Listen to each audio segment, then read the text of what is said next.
انسان کا وزن اس نشست پر پڑتا تو وہ آہستہ آہستہ جسم کے اندر گھستی، پتل سے بنا ہوا بل کا ایک بڑا مجسمہ ہوتا تھا، جا کر رسیوں اور زنجیروں کی مدد سے مضبوطی سے جکڑ دے جاتے وحشی چوہے جو کہ گوشت خور ہوتے۔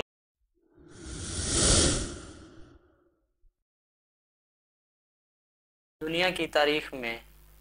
مختلف مجرموں کو ایسی ایسی پنشمنٹ یا سزائیں دی جاتی رہی تھی، لیکن چند سزائیں ایسی تھیں جن کا مقصد نہ صرف سزا دینا بلکہ انہیں ایک عبرت کا نشان بنانا ہوتا تھا، تاکہ ان ظالم حکمرانوں کی حکومت برقرار رہ سکے اور تاعمر وہ اپنی سلطنت قائم رکھ سکے۔ آج ہم دنیا کی چند ایسی یا پنشمنٹ کے طور پر سزائیں جانی جاتی تھی ان کے بارے میں چند ایک ڈسکس کریں گے، جن کو جان کر آپ حیرت اور دنگ رہ جائیں گے اور آپ یہ سوچنے پر مجبور ہو جائیں گے کہ کیا اس طرح کا تشدد بھی انسانوں کے ساتھ کیا جاتا رہا تھا۔ چلیے جانتے ہیں وہ پہلی پنشمنٹ جس کا نام ہے فلیئنگ، یعنی جلد کو جسم سے اتارنا۔ جلد کو جسم سے اتار دیا جاتا تھا، یہ سزا یا تشدد کے طور پر استعمال کیا جاتا تھا۔ یہ اکثر اوقات مجرموں یا قیدیوں یا دشمنوں کو اذیت دینے کے لیے یہ طریقہ کار فلیئنگ کا جو ہے وہ استعمال ہوتا تھا، اور یہ جسم کو کھال اتارنے کے لیے، جسم سے کھال ادھیڑنے کے لیے جو ہے مختلف اوزاروں کو استعمال کیا جاتا جس سے اس شخص کی کھال ادھیڑنے میں آسانی ہوتی۔ یہ عمل جو ہے قدیم زمانے میں مجرموں اور قیدیوں کو جو ہے وہ تشدد کا نشانہ بنانے کے لیے استعمال ہوتا تھا، اور اس میں فلیئنگ کھال اتارنے کے عمل کی دو ٹائپس تھیں۔ ایک جس میں جسم کے ایک حصے کو، کسی بھی حصے کو لیا جاتا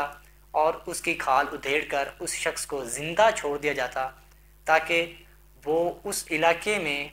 ان حکمرانوں کے خلاف بغاوت یا سازش کرنے والے دوسرے لوگ ہیں وہ اسے عبرت حاصل کریں۔ اور دوسری ٹائپ جو تھی جس میں سر کے بالوں سے لے کر پاؤں کے ناخنوں تک اس کی ساری کھال ادھیڑ دی جاتی۔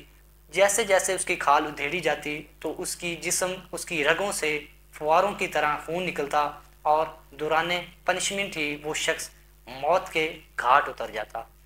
اسی طرح یہ جسم کے مختلف حصوں کو نشانہ بناتے تھے، جیسے کہ چہرے کی کھال اتارنا، یہ ایک عبرتناک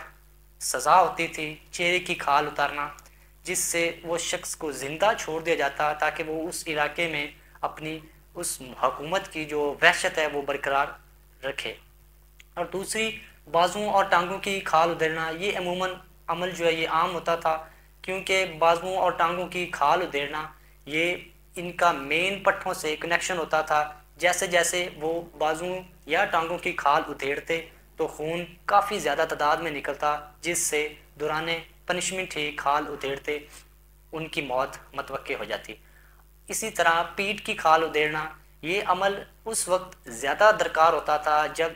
قیدیوں کی تعداد زیادہ ہوتی تھی اور انہیں صرف تھوڑی پنشمنٹ دے کر عبرت کا نشان بنا کر چھوڑ دینا ہوتا تھا، تو اس عمل میں وہ پیٹھ کی کھال اتارنے کو زیادہ ترجیح دیتے تھے۔ اسی طرح سر کی کھال ادھیڑنا یہ بھی عمل عام تھا۔ اشوری سلطنت میں کھال اتارنے کو عام سمجھا جاتا تھا۔ اس وقت مجرموں اور قیدیوں کو یہ عبرتناک سزائیں دی جاتی تھیں، اور ان علاقوں میں جو اشوری سلطنت کے جو حکمران تھے وہ ان عمل کی جو تصاویر ہے وہ دیواروں پر کنندہ کرتے تاکہ ان کی وحشت اور ظالم حکمرانی اور ان کی جو طاقت تھی وہ ان علاقوں میں برقرار رہے اور وہ اس سے عبرت پکڑے۔ یہ عمل انسانیت کے خلاف تھا، اور اس طرح کی سزائیں پنشمنٹ کرنا انسانی حقوق کی پامالی تھی، اور یقیناً یہ عمل انسانوں کے ساتھ ہوتا رہا ہے۔ امیجن کریں کہ جس شخص کو یہ سزا دی جاتی تھی اس شخص پر کیا بیتتی ہوگی کہ زندہ جسم سے کھال ادھیڑنا یقیناً نہایت تکلیف دہ اور بے رحمانہ موت کا سبب بنتی تھی۔ اسی طرح دوسری پنشمنٹ جس کا نام ہے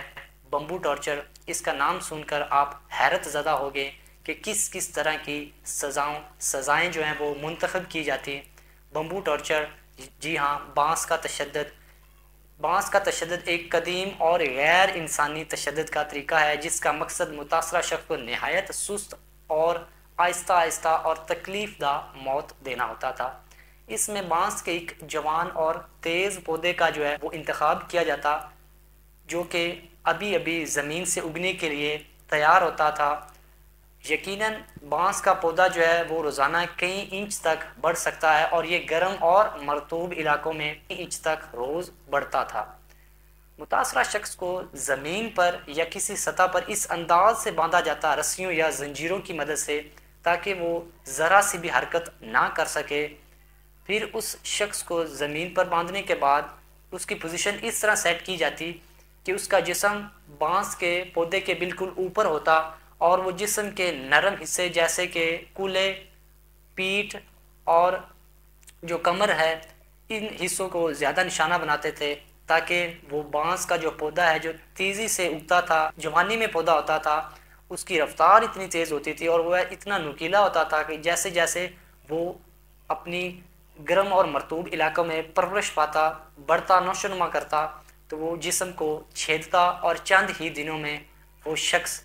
موت کے گھاٹ اتر جاتا۔ یقیناً جس علاقے میں بھی یہ عمل ہوتا رہا ہوگا وہ ایک گرم اور مرطوب علاقہ ہے کیونکہ بانس کو بڑھنے کے لیے شدید گرمی کی ضرورت ہوتی تھی جس سے وہ کافی زیادہ تعداد میں بڑھتا تھا اور وہ شخص نہ صرف بانس کے تشدد سے اپنی موت کے گھاٹ اترتا بلکہ وہ گرمی کی شدت بھی برداشت کرتا جس سے نہایت تکلیف دہ اور سست روی موت اختیار۔ چلیے جانتے ہیں تیسری پنشمنٹ کے بارے میں جس کا نام ہے جوڈاس کریڈل۔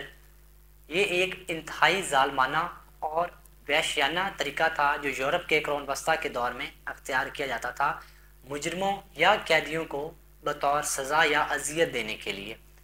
اس کا مقصد جو تھا نا وہ اس شخص کو جسمانی اور ذہنی برداشت اس شخص کی مکمل طور پر ختم کر دینا ہوتا تھا۔ جوڈاس کریڈل، اس کی ساخت کیا تھی، یہ چیز کیا تھی؟ جوڈاس کریڈل ایک اہرام نما پیرامڈ کی شکل کی ایک نشست تھی جس کی نوک نہایت تیز ہوتی تھی اور کبھی کبھار اسے زیادہ اذیت ناک بنانے کے لیے اس کی نوک کو جو کہ دانت سے بنی ہوتی تھی گرم کیا جاتا یا پھر اس پر گندگی لگائی جاتی تاکہ یہ اندر انفیکشن کر سکے، اور یہ دانت جو ہے ایک فریم پر نصب ہوتی تاکہ وہ شخص جب اس شخص کا اس فریم پر وزن پڑے تو وہ ہلے نہ، اپنی پوزیشن اسٹریٹ رکھے اور اس شخص کو اذیت پہنچائے۔ دوسرا مرحلہ یہ ہوتا تھا کہ اس شخص کی جو ہے وہ تیاری کیا ہوتی تھی، جس شخص کو یہ پنشمنٹ دی جاتی تھی اس شخص کی تیاری یہ ہوتی تھی کہ اس شخص کے جسم سے مکمل طور پر جو کپڑے تھے وہ اتار دیے جاتے، اسے برہنہ کر دیا جاتا، اور یقیناً اس شخص کو برہنہ کرنا اتنے لوگوں کے مجمع کے سامنے وہ اس کے لیے نہایت شرمندگی والی بات ہوتی تھی، اور جب اسے برہنہ کر دیا جاتا، برہنہ کرنے کا مقصد یہ ہوتا تھا کہ وہ کسی بھی قسم کے کپڑوں کی رکاوٹ سے جو ہے وہ تحفظ حاصل نہ کر سکے اپنے خود کو بچانے کے لیے۔ پھر اس شخص کو زنجیروں اور رسیوں کی مدد سے جکڑ دیا جاتا، مضبوطی سے باندھ دیا جاتا، لٹکا دیا جاتا اس نوکدہ نشست کے بالکل اوپر۔ پھر اس شخص کو، اس مجرم کو اس کی ویجینا یا اینس کے بالکل جوڈاس کریڈل کی جو نشست تھی اس کے اوپر آہستہ آہستہ اتارا جاتا۔ جیسے جیسے اس شخص کو اس پیرامڈ کی نشست پر اتارا جاتا تو وہ جو ایک نوکدار دھات تھی وہ اس جسم کے اندر آہستہ آہستہ داخل ہوتی اور اس انسان کا اپنا جسمانی وزن ہی اس کے لیے اذیت کا اور عذاب کا باعث بنتا تھا۔ جیسے جیسے انسان کا وزن اس نشست پر پڑتا تو وہ آہستہ آہستہ جسم کے اندر گھستی اور جسم کو، اندرونی حصوں کو چیرتی ہوئی نقصان پہنچاتی اور جسم کا جو خون تھا وہ اندر کی طرف بہنے لگتا۔ پھر آہستہ آہستہ اس شخص کو جب وہ مکمل طور پر اس نشست پر بیٹھ جاتا تو اسے مزید اذیت دینے کے لیے اسے رسیوں اور زنجیروں کی مدد سے نیچے کھینچتے، جو نیچے لوگ کھڑے ہوتے، جو فرد کھڑے ہوتے تھے وہ ان رسیوں یا زنجیروں کے مدد سے انہیں جھٹکے دیتے تاکہ اس کی اذیت جو ہے وہ اذیت میں اضافہ ہو اور وہ دردناک موت برداشت کرے اور موت کے گھاٹ اترے۔ اسی طرح جب وہ شخص آہستہ آہستہ موت کے قریب جاتا اور کچھ محسوس کرتے کہ وہ کمفرٹ فیل کر رہا ہے، حالانکہ اس نشست پر بیٹھ رہا کوئی کمفرٹ نہیں بلکہ ایک اذیت ناک موت کا سبب بنتی تھی۔ تو وہ اس اذیت کو بڑھانے کے لیے مزید ان زنجیروں کو کھینچتے یا اس نشست پر وزن بڑھا دیتے، جس سے وہ نوکدار نشست جو نوکدار تار تھی وہ جسم کے اندر داخل ہوتی اور جسم کو چھید کر، جسم کو چیر کر اندرونی طور پر اتنا ٹارچر کر دیتی کہ اگر وہ شخص بچ بھی جاتا تو وہ ذہنی طور پر معذور ہو جاتا۔ اکثر اوقات یہ بہت کم معمول ہوتا تھا کہ وہ شخص بچ جائے، دوران اذیت ہی وہ اس پنشمنٹ کا شکار ہوتا اور موت کے گھاٹ اتار دیا جاتا۔ یہ نہایت شرمندہ کن جو ہے وہ پنشمنٹ تھی، جس کا انتخاب جو ہے وہ انسانوں کے لیے بطور پنشمنٹ یا اذیت کے طور پر استعمال کیا جاتا تھا۔ چلیے بڑھتے ہیں نیکسٹ پنشمنٹ کی طرف، جس کا نام ہے بریزن بل۔ یہ یونان کے قدیم دور میں شروع کی جانے والی ایک خوفناک اور انتہائی وحشیانہ طور پر دی جانے والی پنشمنٹ تھی۔ بریزن بل کیا چیز تھی؟ بریزن بل ایک پتل سے بنا ہوا بل کا ایک بڑا مجسمہ ہوتا تھا، جو کہ پتل کے مٹیریل سے یا مواد سے تیار کیا جاتا تھا، اور اس کے پیٹ پر ایک دروازہ لگا ہوتا تھا، جس سے اس شخص کو جسے پنش کیا جانا تھا، سزا دی جانی تھی، اسے اس بریزن بل کے پیٹ میں داخل کر دیا جاتا اور باہر سے لاک کر دیا جاتا۔ پھر اس بیل کے نیچے آہستہ آہستہ آگ جلائی جاتی۔ جیسے جیسے آگ بڑھائی جاتی، وہ بریزن بل جو پتل نما مجسمہ تھا آہستہ آہستہ ہیٹ اپ ہوتا اور وہ شخص آہستہ آہستہ جلتا اور زندہ جل کر اس بریزن بل میں اپنی جان کی بازی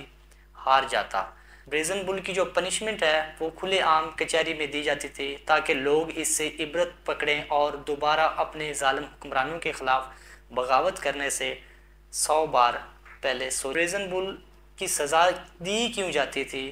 یہ ان لوگوں کو سزا دی جاتی تھی جو اپنے ظالم حکمرانوں کے خلاف جو ہے وہ اس وقت بغاوت کرتے تھے، اور اپنی جو ظالم حکمران ہے وہ طاقت کو برقرار رکھنے کے لیے یہ کھلی کچہری میں لوگوں کو سزا دیتے تھے، جس سے ان کی وحشت جو ہے دہشت برقرار رہے اور لوگ وحشت زدہ ہو کر بغاوت کرنے سے یا کوئی بھی جرم کرنے سے کترائیں۔ بریزن بل کا جو ہے وہ موجد تھا جس نے بریزن بل کو بنایا تھا، اس کا نام پیریلاس تھا، اور جو اس ظالم حکمران کے دور میں یہ ایجاد کیا گیا اس کا نام فلورس تھا۔ فلورس نے کام یہ کیا کہ پیریلاس جس نے اسے ایجاد کیا، انفارچونیٹلی فرسٹ موت جسے پنشمنٹ اس بریزن بل میں ہوئی تھی، پہلی پنشمنٹ وہ اس موجد کی ہی تھی جس نے اس بریزن بل کا جو ہے وہ اخذ کیا، بریزن بل کو بنایا، بریزن بل کا تصور دیا۔ اور اس کا مقصد یہ تھا کہ وہ دیکھنا چاہتا تھا کہ یہ کام کرتا بھی ہے یا نہیں۔ اس کی موت کے بعد دوسرے لوگوں کی پنشمنٹ کا سلسلہ شروع ہوا۔ یہ انتہائی ظالمانہ اور ایک وحشیانہ طور پر لوگوں کو دی جانے والی سزا تھی، جس میں زندہ لوگوں کو جلا دیا جاتا تھا۔ چلیے بڑھتے ہیں نیکسٹ پنشمنٹ کی طرف، جس کا نام ہے بریکنگ ویل۔ اسے بریکنگ ویل جو ہے وہ پہیے کی سزا بھی کہا جاتا ہے اور کیتھرین کی سزا بھی کہا جاتا ہے۔ یہ بھی انتہائی ظالمانہ اور انتہائی دردناک دینے والی پنشمنٹ تھی، جس میں ایک شخص جسے سزائے موت دی جانی ہوتی تھی، اسے سکا کر موت دینی ہوتی تھی، اسے ایک بڑے سے لکڑی کے پہیے نما یا کسی بھی بڑے سے گول ٹائر کی طرح جو ایک فریم بنا ہوتا تھا، اس پر اس فریم کو افقی طور پر لٹا دیا جاتا اور اس شخص کو اس پہیے پر لٹا کر رسیوں اور زنجیروں کی مدد سے مضبوطی سے جکڑ دیا جاتا، تاکہ جب اسے پنش کیا جائے تو وہ اپنی جان نہ بچا سکے۔ اسے جب اس رسیوں کی مدد سے کس کر باندھ دیا جاتا، اس کے بعد ایک شخص کے پاس ہتھوڑا یا لوہے کی سلاخ ہوتی، جس سے وہ جسم کے مختلف حصوں پر ضربے لگاتا، اور ضربوں کی ترتیب یہ ہوتی تھی کہ پاؤں کے ناخنوں سے لے کر سر کی کھوپڑی تک ساری ہڈیوں کو ڈیمیج کرنا، توڑ دیتا تھا، چورو چور کر دیتا تھا، اور سلاخ کی مدد سے وہ جسم میں زخم کرتا، جس سے خون بہتا اور کچھ اموات جو ہیں وہ دوران تشدد ہی ہو جاتی، اور اگر کوئی بچ جاتا تو اسے اس ویل پر ہی زندہ چھوڑ دیا جاتا،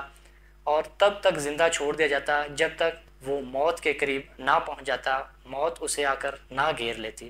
کبھی کبھار ایسا ہوتا کہ ایک شخص جسے اس بریکنگ ویل پر پنشمنٹ دی جاتی، اس کی ہڈیاں مکمل توڑنے کے بعد اسے دور بیابان جنگلات میں جا کر چرند پرند کا جو علاقہ ہے، جو کہ چیل اور کووں کا علاقہ ہے، جہاں پر چیل اور کوے زیادہ تعداد میں رہتے ہیں، اسے وہاں پر پھینک دیا جاتا اور زندہ جسم سے اس کی جو ہے وہ گوشت نوچا جاتا، جس سے وہ مزید تکلیف برداشت کرتا، اور تب تک اسے نوچتے جب تک وہ موت کے گھاٹ نہ اتر جاتا۔ یہ کیتھرین کا پہیہ اسے کیوں کہا جاتا ہے؟ اس سزا کو سینٹ کیتھرین کیوں کہا جاتا ہے؟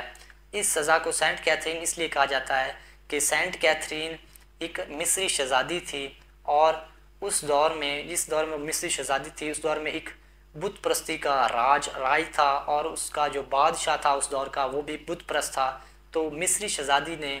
اپنا مذہب بت پرستی چھوڑ کر عیسائیت کی طرف راغب ہوئی، اور اس میں وہ اسکالر بنی، کو ناقابل برداشت کیا اس حکمران نے، اور اسے یہ کیتھرین کی جو سزا ہے اس کے لیے یہ ڈیزائن کی گئی۔ وہ پہلی فرد تھی کیتھرین، سینٹ کیتھرین، جسے اس پہیے کی سزا دی جانی تھی۔ جب اسے اس لکڑی کے ایک بڑے پہیے پر باندھ دیا گیا اور ایک جلاد جو ہے وہ اسے ضربیں دینے کے لیے اس کے قریب پہنچا، تو معجزاتی طور پر اس کی وہ جو پہیہ ہے کیتھرین کا پہیہ یا لکڑی کا پہیہ، تو وہ معجزاتی طور پر کئی ٹکڑوں میں بٹ گیا، جس کی وجہ سے اس سزا کو کیتھرین کی سزا بھی کہا جاتا ہے۔ سو یہ سزا بھی کوئی عام سزا نہیں، بلکہ